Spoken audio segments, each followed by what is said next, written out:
Mr. Dourson, I have to say, and you've heard it from my colleagues, that I've only been in the Senate for 4 years, but your nomination is one of the more shocking that I've seen. And your job that you're being nominated to, as my colleague just said, is to the Chemical Safety and Pollution Prevention Office.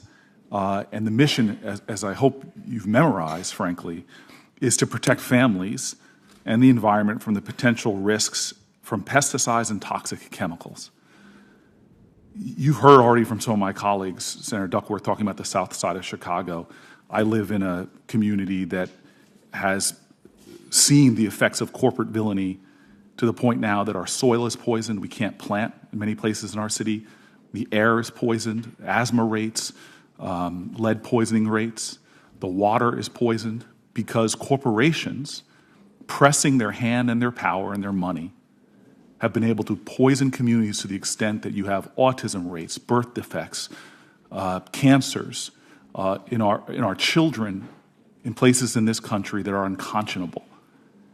And I really hope, as you sit there on your perch right now, that you have the capacity to have empathy for those people, many of whom are sitting behind you right now, who view your nomination with fear, with anguish.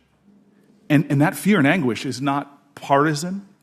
It's not coming from the thin air. As you've heard from my colleagues, it's coming from looking at your record. I would imagine that somebody would be nominated that has a track record of standing up for those vulnerable people in our nation. But my colleague after colleague has now pointed out what you've been doing with your professional career.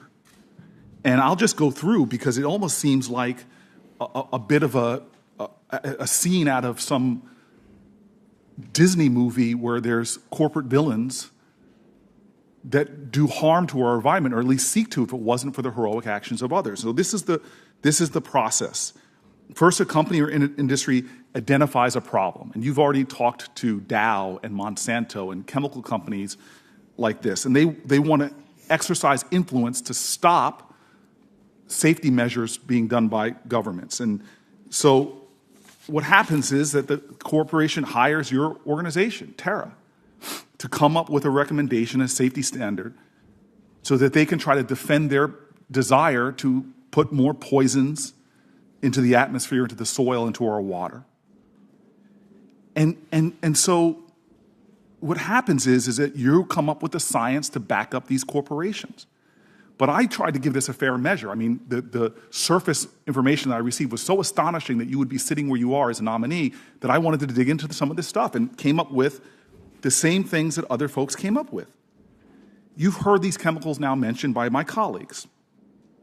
Alacor and acetocor, they're banned in the European Union. Literally banned. You all advocated for limits in the water based on your science that ended up being 280 times higher than the state of Wisconsin believed was safe for their kids. And so I know that you can pick your chemical here. This has happened. The pattern I've seen from just looking at your record, sir, goes again and again and again. Corporations fund studies from Terra and have science on, here's chlorpyrifos, that literally comes out, your studies, this one, in the case of that chemical that affects farm workers and children, was 1,000 times higher than the ultimate EPA standard, 1,000 times higher. And so clearly to me, we have a situation where you're about to be the person that is ahead of an office that has the mission of protecting children. And you have a pattern of working with corporations to advocate for a position that is hundreds, if not thousands of times more dangerous than the standards we set, and that we see other nations who are moving to ban the very chemicals that you have been advocating for as safe at higher levels. The chairman said that you have been a leader, read a letter that calls you a leader in human risk assessment. I don't see this as leadership when you're advocating for levels that will literally poison people.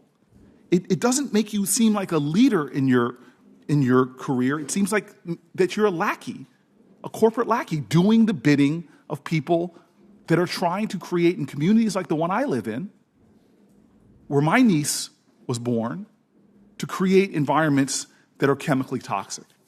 And so I've heard you not answer this question over and over again, but I'm appealing to you to recuse yourself. It seems logical and legal that you would recuse yourself from making decisions on chemicals from companies that have paid you.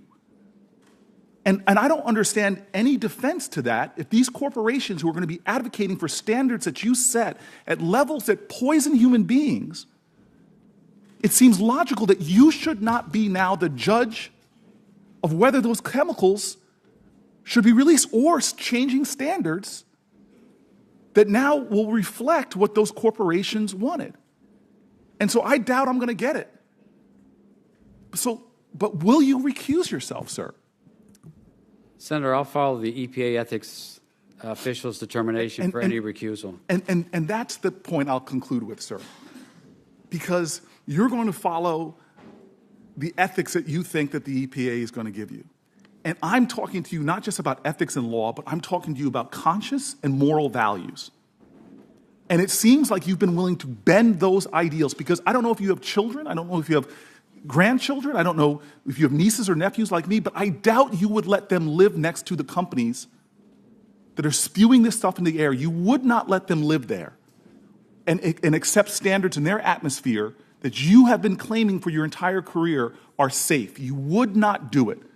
But you were advocating for positions, and there are people here right now, you're advocating for positions that are going to endanger those children that are in those communities. Thank you very much.